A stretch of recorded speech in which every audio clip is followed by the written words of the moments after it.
Welcome and thank you for watching Blokes and Balls. Today's show we'll be chatting quickly about Sarri. We also got the race for the top four.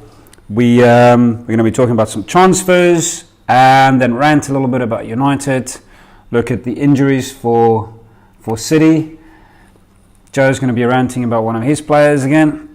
And then we'll go through the predictions for the weekend. So let's kick it off.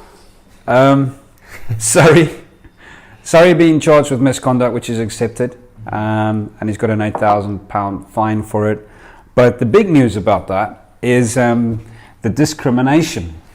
So Sarri apparently being called a shit Italian by Blokes and Mercer. I don't know. I think it's funny. I don't know about you. Yeah, I think it's funny. And, we can't really condone discrimination on the show, but I think of all the things to be called a shit Italian it's a bit of, I don't know, we're trying a bit of humour to wind him up, and it obviously worked. He is though, isn't it? He's a shit Italian. Yeah. I mean, you've got your Del Pieros, you've got your Pirlos, and then you've got Sarri. Yeah. It's the next chant. It's going to be all the away fans are going to be calling him just a shit Italian, aren't they? Yeah. Well, the thing is now. Okay. So the rule is that the Burnley assistants now, Blokes and Mercer, are going to be investigated. Okay, for indecent words and behaviour. That's Rule 3 E3-1. But this is where it gets interesting. Rule E3-2. Okay. They're also potentially going to be charged with an aggravated breach, which includes a reference to ethnic origin, colour, race, nationality, religion, or if you're an atheist, belief, gender reassignment, sexual orientation, or disability. So you can't say anything? You cannot say. You cannot. I mean, you know what? The thing is this. If you're going to go out and breach this, make sure to do it properly. Yeah. You're going to go out and say, you white, male, Roman Catholic, shit Italian. At least get a couple of the men. But what I don't understand is that if you look at the potential repercussions of this, is a £20,000 match fine and a 5-match ban.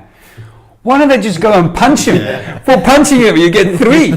Now they're going to get fined for saying he's a shit Italian. I think it's a tough punishment. Yeah. 5 games for saying that. Just go out and punch him. That's it. Yeah. Kick him on the shin or something. Just be done with it. Be done with it. Race for the top 4. So this is an interesting one. In a week where we thought now we're going to see what the top 4 is going to look like, nothing really changed, did it? Nobody wants it. No. But if you look at where we are right now, so Spurs 70 points, but a 30 goal difference. Chelsea 67, Arsenal 66, United 64. Okay, very very close. Yeah. Apart from the Oracle, who believes United are going to make 4th. I don't think it's going to happen. I genuinely don't think it. I mean, if you look at United's games remaining, they've got Chelsea. And I think Chelsea will win. Okay, I honestly think Chelsea will win. So I'll put Chelsea on 70 points, United on 64. Even if United then win Huddersfield and they beat Cardiff, they're still only going to have 70 points, right? There's no way that they're going to get out into top 4. There's no way. It's gone. Yeah. It's gone. And if you look at United's goal difference as well, that's yeah. United have to win that game. As simple as that. At least we know Chelsea win. That's United out. Look. If United win all 3 games, okay, and then they go to 73 points. Chelsea lose to United, they're on 67, okay. If they win the other 2, they're on how much? Is it 73 as well. 73 as well. Yeah. But they've got a superior goal difference. So United still lose. Goal difference is an extra point, isn't it? But you know what confidence is like if Man U do beat Chelsea then. It's all that game. At least we can eliminate one of them if Chelsea. Yeah, but they've got Watford and Leicester City. I don't think they're going to lose against Watford. All the predictions still sort of go out the window. The Oracles, I think you're looking. My prediction skills are broken. To be honest, I still have to stick by the United. Can get top 4. It's if they beat Chelsea now. So that's it. I don't know. I'm telling you now. We make top 4. I'll do the show in a G-string. Yeah. I'm not sure any of you would want to see that. Please don't. You guys don't want to see that. I would just say Arsenal have the 2 away games. And I've been saying consistently Arsenal's away form is just poor, and it's showing. Look, even so, if United lose against Chelsea and they win the other 2 games and Arsenal Well, they'll go ahead draw of Arsenal. 1. They go ahead of Arsenal. No, if Arsenal beat Leicester, Okay, they will beat Brighton. They'll beat Brighton. 100% they'll beat Brighton. That's going to be 69. Yeah. They need 1 point from the other 2 games. Yeah. But I mean, you happen. can't sit here and say they're definitely going to get a point from those 2 away games. Yeah, That's but what even, you can't say. That's what I'm telling you. But if that happens, United's best possible finish then 5th, because Chelsea will still be above United true. on points goal difference. Okay, On goal difference. Yeah. So United's going to be 5th or 6th. 4th is gone. 4th is gone. I can honestly say with good confidence. Confidence is high, mate. I'm not doing a show in a G-string, even if I say I will. Right, let's just look at the transfers. There's some transfer news now. These are the ones that's been floating around a little bit. Paul Pogba to Real Madrid. We don't want to be spending too much time on this. We've given him enough time, haven't we? I think. Yeah, he's a little bit like Trump. You don't want to give him enough airtime because then he stays in there, right? You want him gone. So take the money, let him go. He doesn't want to be there. I don't think he's playing in any way or form that he wants to be there. And we know what his agent's like. So you know what? His agent also wants a big paycheck now for giving him to another club. You know, and I think he's going to go. So just let him go. Cut your losses. There's plenty other good players, and that's it. Jack Grealish for me is the interesting one. Spurs. I think he'll do well at Spurs. 50 million, but he is an English player. I know you've got your reservations. You've got your reservations. I think in today's market, 50 million, good English player, worth it. Yeah, for me, I just think 50 million is a bit too steep. I think you look at some other players, you know, I know they're not English, but City got Bernardo Silva for, 40 something million. What a bargain that is. And, unbelievable. You know, and some other players, so I just think that's just a bit too much for me. Okay. We looked at his stats briefly, didn't we? He's 6 goals, 6 assists this season. It's okay. For an English player, I guess it's decent, but it's not setting the world on fire. For me, Poch has a record of getting a lot out of players, so maybe I can give him that. If he comes to Spurs, Poch can do something with him. Mm-hmm. But 50 million, maybe it's, like Johan says, the English market, unfortunately. Yeah. We can see this inflation of English players is crazy. Mm-hmm. Yeah. Palace have said maybe they'll go for him as well. He's got potential. If Zaha leaves Palace. So he'd definitely be leaving Villa if Villa don't come up. Yeah, I don't think they're going to. Mahrez said that, or the claims are that Mahrez wants to leave because he doesn't get enough game time. Although, Pep's gone out and said he's not going anywhere. I know you're very relieved to hear that. Mahrez is staying for a long time. There's a reason he's not had enough game time. It's because when he's played, he's not deserved to play again. So he can't. He's in control of that. If he's producing performance after performance, week in, week out, you play. You get rested for certain games, but you play the majority of them games, like Silva, Bernardo Silva, David Silva, and Sterling.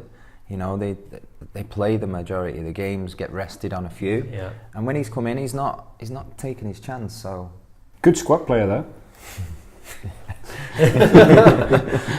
I think moving on. Yeah, we'll move on. Don't want to get back. Don't upset Dave too much with that one. Zaha to Arsenal. I think that's a good one. I think it's for everybody concerned. Palace getting 50 million for a player is good. Zaha going to Arsenal is good for Zaha and Arsenal. I think it's like a tick. Yeah. I think the price is a good price there. Price is fair. I've heard rumours of 80. That's what they want, but obviously they're not going to get it. He said he wants Champions League football. This is the big one, though. So if Arsenal don't get Champions League, is he going to go there? Well, I'd like Zaha at Spurs. I think he's got great potential. I did see he came out and said he was really upset with the way he was treated at Man U. So let's not bash Man United already. I will be doing enough of that. We come into that. He was unfairly treated over there. So well, this is the interesting one. This is not a Premier League player, but Bale. Definitely, I think his time at Real's finished. Oh, yeah. He's going on loan, or he's being sold, but he will not be playing at Real Madrid next season. I think the best thing for Bale is see out your contract, go on loan, get some football, right? Get back see out playing. your contract, then go and play for a mid-level club. Yeah. Reduce your salaries. You've made a lot of money. Yeah. Go enjoy it. Yeah. You know, if you were really serious about being in Spain, you would have learned Spanish by now. Yeah. I haven't done it. And then the incredible thing is this: there's a stat that's come out. In all the games that he could have played up until today for Real Madrid, he's only played 58.4% of them. That's not good enough. For a player of his value, Yeah. right, to have played less than 60% of the games. Yeah. There's a few Spurs fans out there I've seen commenting saying they wouldn't mind him back, but I think, guys, you just got to let go. And he was a great player for us in the past, but you know, might as well stick him in the injury room before you even sign him. You know, he's going to miss half the season for injury. It's just not good enough. I don't want to see him back at Spurs. Sorry. I hope he goes somewhere good. But let's go to United. What a sorry sight that is.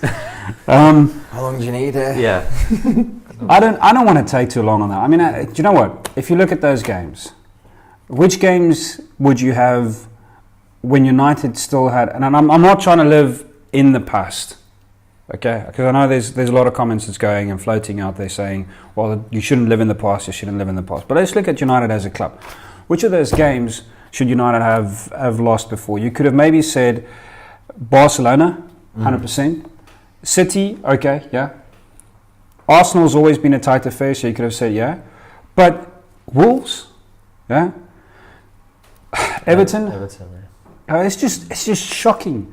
And even the games that they won, like the games against West Ham, the game against Watford, we didn't deserve to win those games. No. We didn't deserve to win it. And it's not that we're losing games, it's the manner in which we lose the games. That for me is the big thing, right? And unfortunately, it's, and again, I've had my say on this. I didn't think Solskjaer was the right appointment, but I do want him to do well. And he is now the incumbent. So, you know, we all have to back him. Yeah. And we are true fans and we will always back United. But listen, when you start coming out and you're saying, well, we're not performing because the boys' spirit is not there or they're not committed enough, that's bullshit. That's absolute bullshit. Because you do not put a player in United's team because, oh, well, you know, has he got the will to win? Well, fuck, I have the will to win. I don't play for United. Do you want to know why I don't play for United? Because I'm not good enough to play for United. You don't need a scouting team to go and find out players who has the will to win, who is committed to the team. Just walk into the stadium. There's 75,000 fucking paying fans who have the will to win and committed and will. True. You don't play for United because you're not good enough to play for United. And as a Man United manager, have the balls to say it. Mm-hmm. Come out and say, do you know what?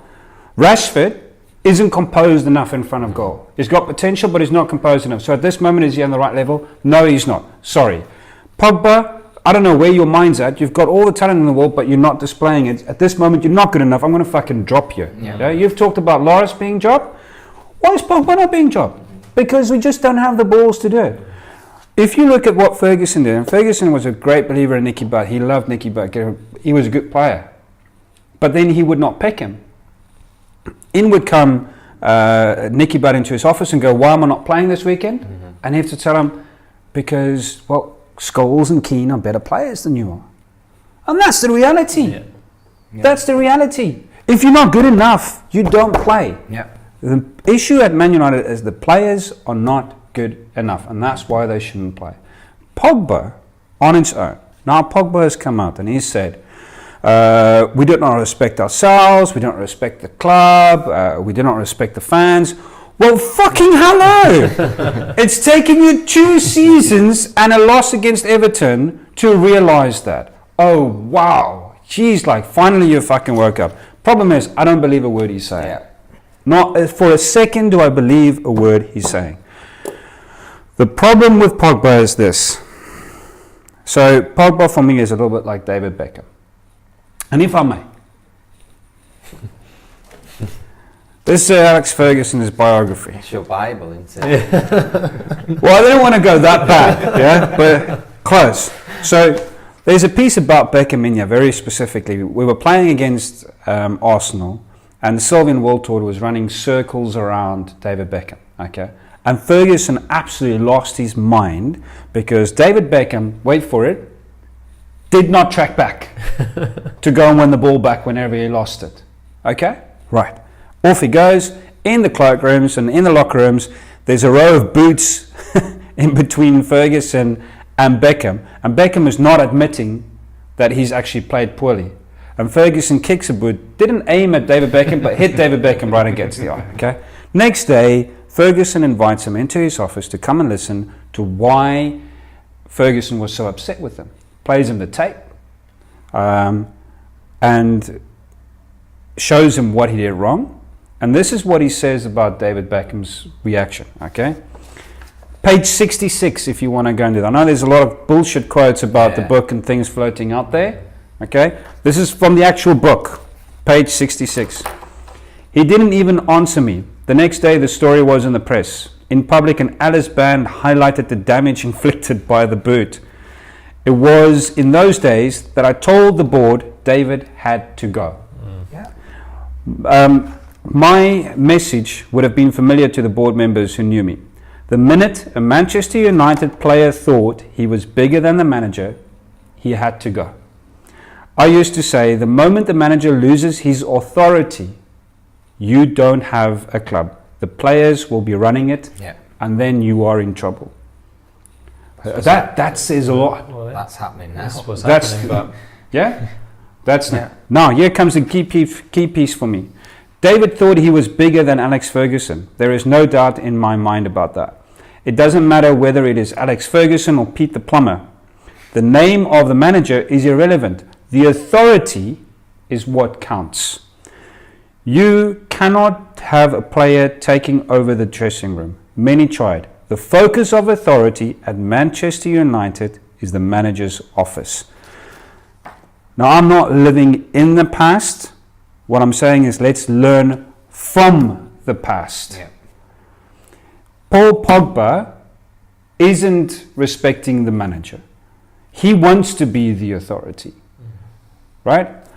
Ferguson at that time let one of the best players in the world at that time, David Beckham, go because of that very point. Now, maybe it was easier for Ferguson because Ferguson earned more than the players did, and therefore, obviously, that helped him a lot. But somewhere, I mean, if Solskjaer has any chance of ever viewing this, the remote chance that you're seeing this, you have to find a way within today's game to enforce authority. We all know the players earn more than you do, and that already gives them a bit of a step up and makes it easier for them to feel like they are in control. But you have to. You get rid of the players who don't want to play the way you want to play, and you get players with the talent and the ability to play the way you want to play and will respect you for it. And Rio Ferdinand said for me, he put a clip on Twitter, obviously not his own words, but you know, the sentiment is there, and I 100% agree with that. And I've put it on the screen. It says, play for the name on the front of the shirt, and they will remember the name on the back. That is what it should be about. I don't think people should get confused between the issue with Pogba and the issue at United. Those are two separate things, right? They are linked, but they are separate, and they should be dealt with separate. The fact is, United isn't good enough. Pogba is good enough, but just doesn't respect the team. And that's why I think there's a lot that needs to happen. So I don't want to say too much about it. I think you've said it all there. Yeah, Perfect. No, but it's sad. I think it's time that everybody just gets a bit of a wake up, and I truly hope when Phelan and when Solskjaer said they're going to be ruthless about the transformation of the club, I really do hope they actually mean that. Yeah, I think they've got all pre-season to start putting their plans into place and bringing in who they want to bring in, kicking out who they need to kick out. And I say need because there's a lot that need to go. There's a lot of deadwood at the club. It's like a virus spreading. They need to get rid of certain players and bring certain players in. Yeah, they'll have time to implement their process and plan. And let's hope they do it the right way, the United way. Well, let's move on, please, before I start crying. So in City, Kevin De Bruyne injured again. I don't think we all have to, debate whether Kevin De Bruyne is an integral part in the City team, but he spent most of this season out due to his knee injury. He came back, played a couple of games, and then same knee went out, and then he came back again, and he's starting. You can just see the quality that he brings. And then he had a shot the other day. I think it was it against? Was it Tottenham? It was Tottenham. Most likely Tottenham. Yeah, it's the only team you've been playing against. Yeah, he took a shot on the edge of the box, and you just seen his foot slightly slip and move in the ground. And I think it was Tottenham. And he was holding his hamstring. I say thank God, not his knee, because it's maybe a slight little muscular injury. And you can just see, some of the qualities that he brings. The stats will be on the bottom. He played 119, and we've won 82 of them games, which is, it's some going. Lost only 15, so his win percentage 69%. And that's the quality he brings. When Sarri was scoring all them goals, Jesus, Aguero. There's a bit of banter in the social media where Jesus, just call me to, to assist. He just puts the balls on a plate for the strikers.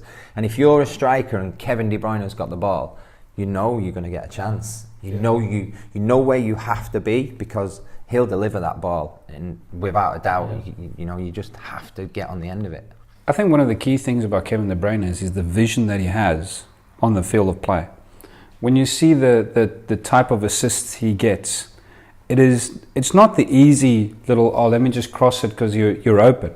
It's like he sees there's a player doing a run and he knows exactly where to put it, and he can see where a player is going to cut in. Yeah. He just brings so much to the team in terms of that, and a little bit like what Juan Sebastian Veron was like. I mean, he could put a pass down 40 yards, and somebody would be on the end of it, and you'd go like, why are you doing that pass? Oh, that's why. That's why. Because you wouldn't know. You'd be like a second or two behind him. Yeah. And Kevin De Bruyne's got the same quality. When it was the Champions League and Kevin De Bruyne came on, it was like there was 3 of them on the field. Mm-hmm. Yeah, in the second game against Spurs in the Champions League, I was watching it and it was like a Star Trek movie where it was like teleporting. Star Trek, like one side of the pitch, you would just appear on the other side of the pitch. The camera would pan away when we had an attack. We would lose the ball, come back, and he was like on it. I was like, unbelievable performance in that game, and that's what I was like, okay, so this is where he shows his true class. Yeah. Because this season he's been in and out, and in that game he's shown it, and then it's a shame he's gonna get injured again. So I hope he comes back next season fresh. Yeah. Well, the reason why he's part of City Bits is because isn't this maybe why Mahrez stays? Because Mahrez has to cover for Kevin De Bruyne being injured. He does not. Cleaning his boots, yeah. Well, it does highlight City's depth. Yeah, it is amazing because the guy's he's missed so many games. You still, you can win the league still. You could put it like if Liverpool miss a player like Van Dijk or Salah, they wouldn't. I don't think they'd be no way where they are if they lost Mane. They just wouldn't be. City's strength in depth is, it's better than a lot of the clubs. What was it that Pep said? I think it's on the next clip. Pep said something about his injuries. Yeah. So unfortunately, it was one injury, another one, muscular problems. He had 2 or 3 of them now. He's also said after that,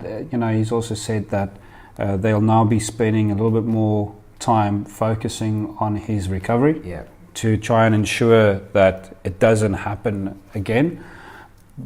But I can understand why Pep would then not want to let Mahrez go, because you have to have depth. We've just highlighted. You have to have depth, and I think Mahrez is a good squad player. I don't think Mahrez wants to be a squad player, but the reality is, in City's squad, that's going to be his status. He's going to be the squad player. Well, Foden's what I'm thinking of. Like when Foden came in against Spurs and showed his class as well. I think if Foden would be ahead of Mahrez, wouldn't he? Would you put Foden in? In that position. Maybe not his exact position, but he's you going to come in. You can't ask him to judge that. But they have a guy like Foden who can come in. You two would be ahead of Mahrez. See what I mean? You can't ask Dave to judge that. I was just being serious. Foden would be ahead, right? Yeah. No, I'm being serious, and I'm saying that Foden would not be ahead of Mahrez. I think Mahrez would be ahead of Foden. I think Foden needs to have a good season. One full good season to be able to say that he will be an automatic selection above Mahrez. I think Pep's putting him there now because the way he played against Spurs. Yeah, you can't go on one different game. Positions though, so it's. Yeah, I think there's a use for Mahrez, and I think the fact that Kevin De Bruyne is out again is very, very bad for City. But do you know what? There's 3 games left. Let the boy have some rest. Yes. He needs it. Don't rush him in pre-season. And let's see how it goes. Give the guy 3-4 months and let's see. Yeah, we were saying he had the World Cup. The summer's probably what has maybe led to all these problems he's had the whole season. Yeah. So he needs some rest. Come back. Let's look at Spurs. Right, Joe. You are famous for having rants and then players do better. Okay, so this is maybe not a rant. This. I was having a little bit of a rant in the WhatsApp group during the Brighton game at Ericsson, and I was reading one of the Spurs fan groups before, and there's a bit of pros and cons of Ericsson this season. Every Spurs fan will know the guy's a class player, and you look at his stats will be on the screen there. Assists per game 0.38 this season. It's actually improved this season. So as much as I want to say he's not had a great season, his stats are still looking okay, as Johan says. Even the win percentage has gone up. But if you watch each game individually, there's ego's missing for a lot of the game, or he's making a lot of simple errors that he never used to make this season. So we said maybe he was distracted by potential transfer away. We don't know, because now it's looking like maybe he's going to stay at the team. So hopefully he gets his focus comes back, because everyone knows what he can bring. He's just, for some reason, he's making a lot of errors, giving the ball away. He's shooting, I was saying, he's not been as good this season until he goes and puts the ball in the net against Brighton. He's got all the potential in the world. For some reason, something was not quite the same about him this season.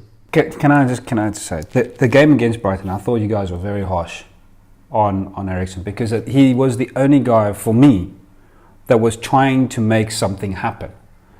You looked at Ali, every time he got the ball, he got off the ball.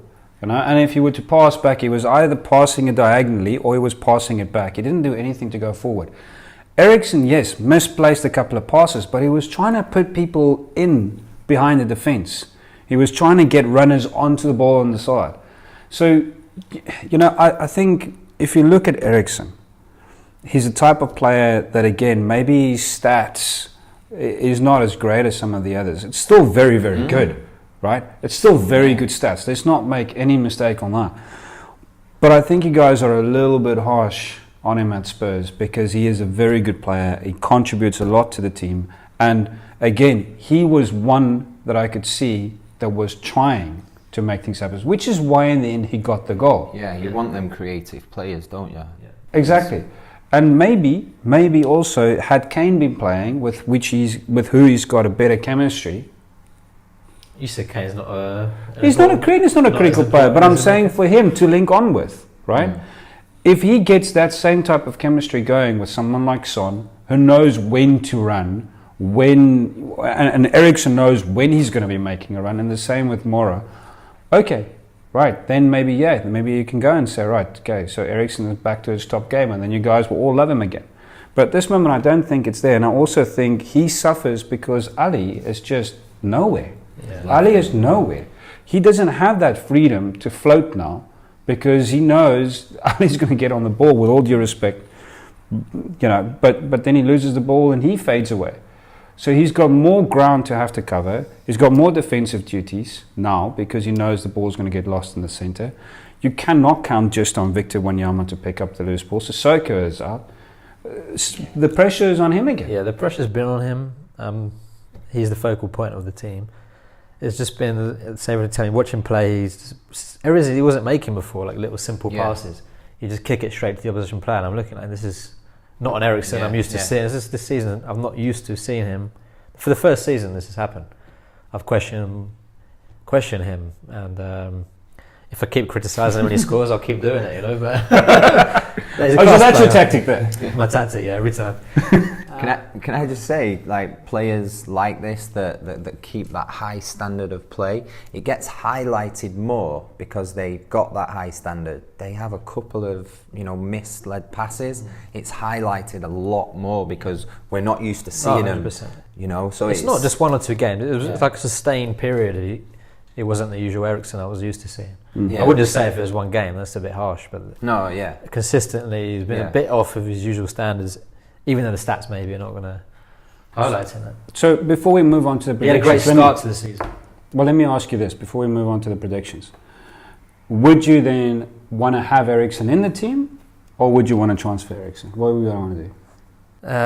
We've been through this before, so right now, if they're saying he's going to stay, so I'm not going to cry if he's going to stay, because why not? But if you're saying, okay, he's definitely going to leave, which the rumours were he was going to leave, at that time I was like, okay, fine. I don't mind letting him go if you're going to have someone lined up who's a similar quality. I'm not going to let him go if you're not going to bring someone in. Is Grealish as good as Eriksen? Right now, I'm going to say no. So would you take Pogba? I was going to say that. You beat me to it. No, is the answer. No. Why not? He's giving him away. You can have him. If he stays, I'm not going to argue with him staying at all. Of course not. If the rumours were he was going to go, at that time I was not crying, but they needed someone to replace him, so happy for him to stay. He just needs to... Here's a question for everybody viewing. If you're a Spurs fan, would you swap Eriksen for Pogba? I would want to see the result of that. My brother. Yeah, he's going to be brother tuning in straight away. Right, let's look at the weekend predictions. It's an interesting weekend. It's a very important weekend. All right, third last game. Every weekend. Now it's now it doesn't. Now at this stage of the league, at this time, the away or home advantage kind of disappears because every game is like a final. You've got scrapping for the relegation. You've got and what a scrap it is! What an absolute both ends. It's such a beautiful running. Yeah. You've got a battle for 1 and 2. Yeah. You've got a battle for 4th, and you've got a battle for relegation. Yeah. It is absolutely amazing. Like battle really, for 7th place. Exactly, there's a battle for 7th place that nobody really cares about. So, okay, so first one, Pool versus Huddersfield. This is tonight, right? It's Friday. This is tonight. Yeah. Liverpool takes that one against Huddersfield. So I'm going to say one thing about this game. Dave here, I can't. Dave can't say Liverpool can get a result, but. If I'm looking at Liverpool, the goal difference can still come into it, and I think it's 7 goals difference. I have to look at it.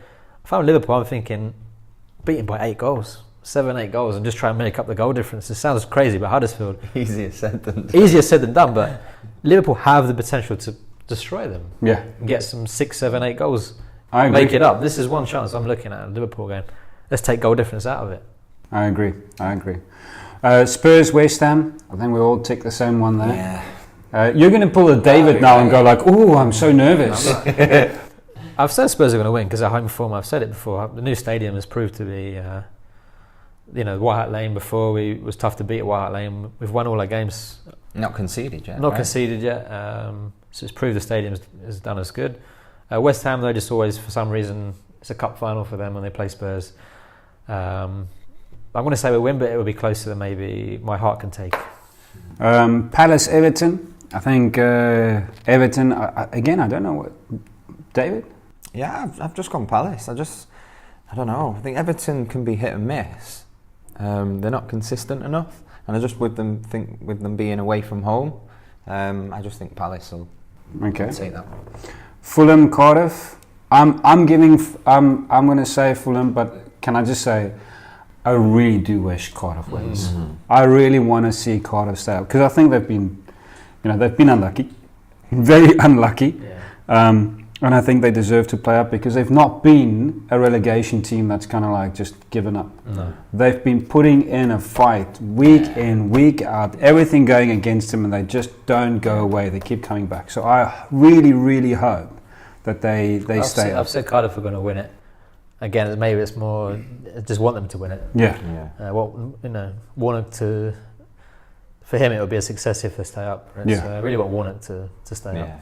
Southampton versus Bournemouth. I don't think we have to spend too much time on that because, again, Bournemouth away. Yeah. Southampton's chance to confirm they're staying up. Yeah. They're still not 100% safe. Mm. Well, not 100%, but I mean, like, you're 98% there. They're there, but it's definitely Brighton or Cardiff that's going to. The Southampton are looking at this. Okay, this is it. Let's just stay up, confirmation. Let's get the win. True. Watford, Wolves. Wolves had a good result against Arsenal the other night. None of us have gone for Wolves, have I? I've gone for Watford. I've gone for a draw. I think they can upset them, but then again, Watford is also, they're playing for the same position. It's an interesting game, this one actually. Yeah. Top seven, the seventh place. If you look at the midfield, where I think the game will be won is in the midfield, and I just think the midfield for Watford is stronger than the midfield for Wolves. Wolves is maybe technically, a little bit better, but in terms of physical strength and bumping people off the ball and disrupting play, that's Watford's style, and I think Wolves will struggle with that. Mm-hmm. Brighton, Newcastle, it's not really a twinkos, it's just like We've all seen Newcastle. Yeah, but watching Brighton the last against us, and all they're going to do is even at home, they're going to just park the bus and defend for their lives, and if they get anything, maybe it's a draw. Let's hope Ollie's not driving the bus. Leicester, Arsenal. Joe, do you know what? Why do you do this to me, guys? You're not backing me every week. It's like put me on the spot with Arsenal. Well, look, but this is why you have the Oracle status, right? Yeah. It's because I don't know if that's just you go like Arsenal away, lost. Arsenal as well. I predicted Everton would beat Arsenal. Everton won. I predicted Watford would beat Arsenal. They beat Watford, but they had 10 men Watford for the whole game, and they made a mess of it still. That's what's in the paper that counts. And against Wolves, so I don't understand what you guys are watching. Arsenal Fan TV. What do you think about the show? What are you guys watching? Why are you going for Arsenal? I'm out of interest. Why? Go on, Johan. Tell me why Arsenal are going to get results. I think Arsenal is definitely going to. I don't think Leicester has settled into a play under Brendan Rodgers yet. Yeah. I know Brendan Rodgers likes to play in a very particular way, right? He needs to get that chemistry right. He needs to get their setup right. Mm-hmm. I just think they're struggling to really adapt to how he wants them to play, and you can see the frustration on the sideline. Yeah.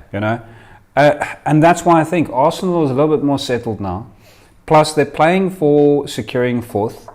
They want to be in the Champions League. Lacazette, Aubameyang. I mean, these guys are going to go. It was the same against Wolves, and look what happened there. Yeah. Jamie Vardy's there. Trust me, Jamie Vardy. I've said it. Jamie Vardy will score against them 100%. We'll see. I'm going to have to, swallow my words, but I'm still going to say Arsenal. City versus Burnley. I didn't know which one to go for you.